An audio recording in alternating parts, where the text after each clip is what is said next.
A Idade Média é um período marcado por muitos episódios obscuros, como a caça às bruxas, em que mulheres eram caçadas e queimadas vivas sob acusações arbitrárias de prática de magia negra e pactos com o diabo, dando origem a diversas lendas que sobrevivem até os dias atuais. No vídeo de hoje, falaremos sobre a festa alemã Noite de Walpurgis e suas origens macabras, dando início à série Horrores pelo Mundo. Esse vídeo deu muito trabalho, então se inscrevam e deixem o like para fortalecer o canal e não se esqueçam, horrores inimagináveis habitam o lugar nenhum.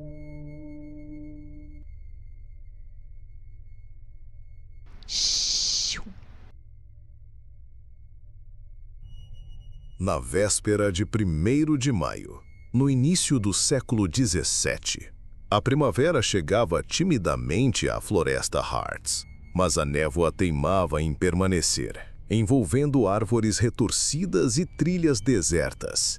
Os aldeões, em pequenas vilas próximas a Thale e Wernigold, trancavam portas e janelas, sussurrando orações, pois sabiam que aquela noite não pertencia aos vivos. Era a Walpurgisnacht, a noite em que bruxas se reuniam para celebrar pactos com o diabo e espalhar feitiços pelo mundo. Você deve ter notado que a Noite de Walpurgis, que cai na véspera de 1º de maio, acontece exatamente 6 meses antes do Halloween. Isso não é mera coincidência. O Halloween e a Noite de Walpurgis têm origem em celebrações pagãs, conhecidas como Samhain e Beltane, respectivamente, que marcavam a mudança das estações. Esses dias eram especialmente importantes porque se acreditava que era quando o véu entre os mundos espirituais e o nosso estava mais tênue. À medida que a sombra do cristianismo se espalhava pela Europa, antigas celebrações pagãs de fertilidade e sazonalidade foram se misturando, de forma quase imperceptível, com a lenda de uma misteriosa freira inglesa chamada Walpurga. Ela chegou à Alemanha no final do século VIII, guiada por uma missão sagrada: cristianizar os saxones. Mais tarde, tornou-se abadesa no remoto mosteiro de Heidenheim. Dizia-se que Walpurga combatia pragas, raiva e até a mortal coqueluche, mas também que seu nome tinha o poder de silenciar a feitiçaria. Após sua canonização, fiéis clamavam a Deus através dela, suplicando por proteção contra bruxas e rituais obscuros.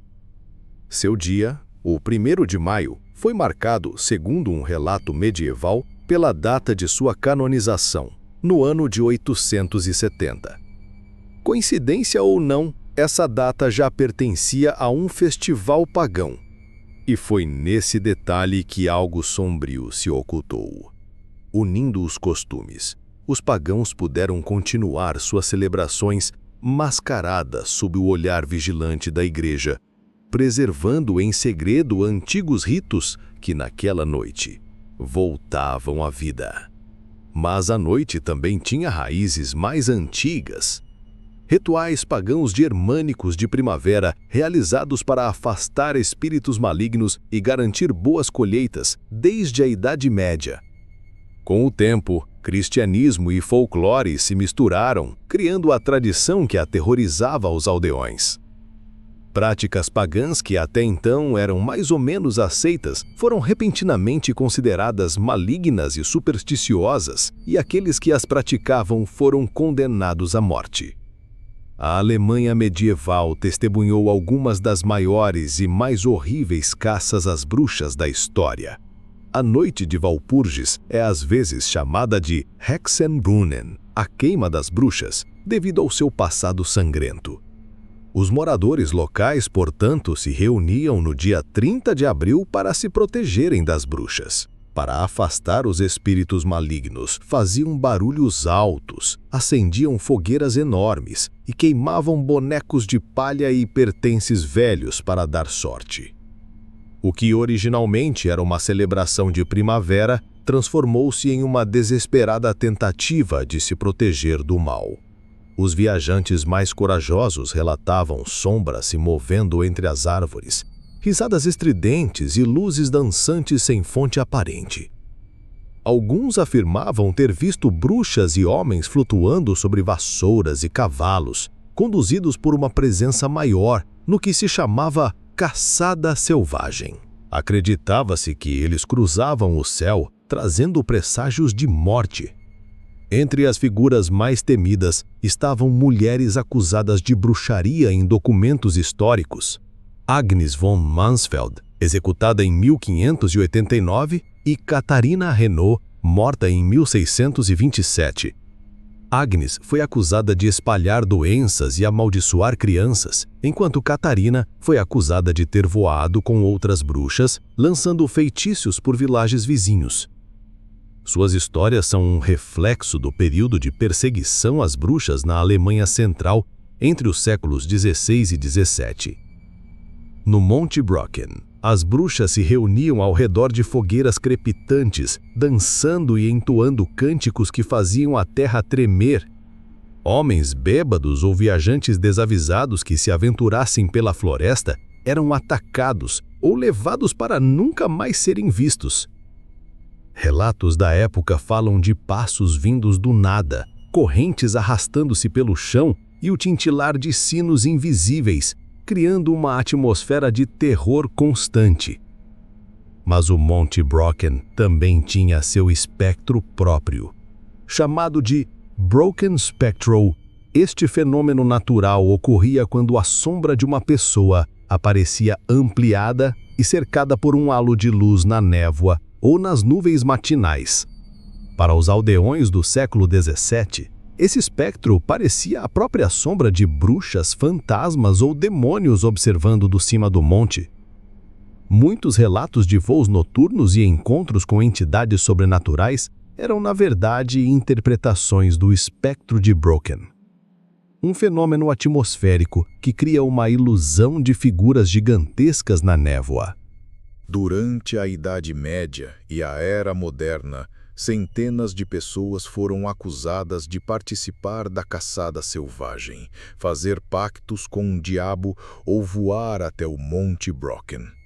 Sob tortura, confessavam atos horríveis, assassinatos, envenenamentos e feitiços malignos. Muitos eram executados em público, queimados vivos ou enforcados, reforçando o medo da Walpurgisnacht. Nem todas as entidades das florestas eram maléficas. Relatos históricos mencionam Rubezal, espírito das montanhas Sudetas, que ajudava viajantes perdidos de forma imprevisível, e o Homem Marrom, Der Wilde Jager, que percorria florestas punindo arrogantes. Mas na Walpurgisnacht, o Monte Brocken pertencia às bruxas, sombras e cantos demoníacos que ecoavam entre árvores ancestrais. Diz a tradição que, ao chegar à borda da floresta, era possível ouvir o vento murmurando palavras quase humanas. Se ousares atravessar esta noite, teu sangue será lembrado nos cânticos da floresta para sempre. E assim, ano após ano, a Walpurgisnacht permanecia como a noite mais temida da Alemanha. Uma celebração de magia negra, superstição e terror, onde o mundo humano se dissolvia diante das forças invisíveis que tomavam posse do Monte Brocken, deixando os aldeões em vigília e os corajosos presos entre medo, fascínio e as ilusões aterrorizantes do espectro de Brocken. Hoje em dia, os alemães celebram este feriado como um segundo Halloween, fantasiando-se, fazendo barulhos altos e pregando peças uns nos outros. Algumas tradições do período medieval ainda se mantêm, como pendurar ramos de folhagem e deixar Ankenschnitt, pão com manteiga e mel para os cães. Ironicamente, os ramos das folhagens eram originalmente pendurados por pagãos como oferendas às deusas. Há também algumas novas tradições, incluindo o acendimento de fogos de artifício e o canto de canções folclóricas. O antigo costume de acender fogueiras para afastar espíritos malignos se transformou em novos costumes, como o famoso Dans in den Mai, dança em maio, uma enorme fogueira, ocasionalmente com uma bruxa de madeira, que acende no dia 30 de abril. Quando as chamas se apagam, acontece o pulo do milho, em que os apaixonados pulam juntos sobre a fogueira. As festividades são acompanhadas de muita cerveja e comida tradicional alemã. Tudo isso sob o olhar curioso daquelas que nunca esqueceram a crueldade, ansiosas por algum folião desavisado que ouse subir o Monte Brocken.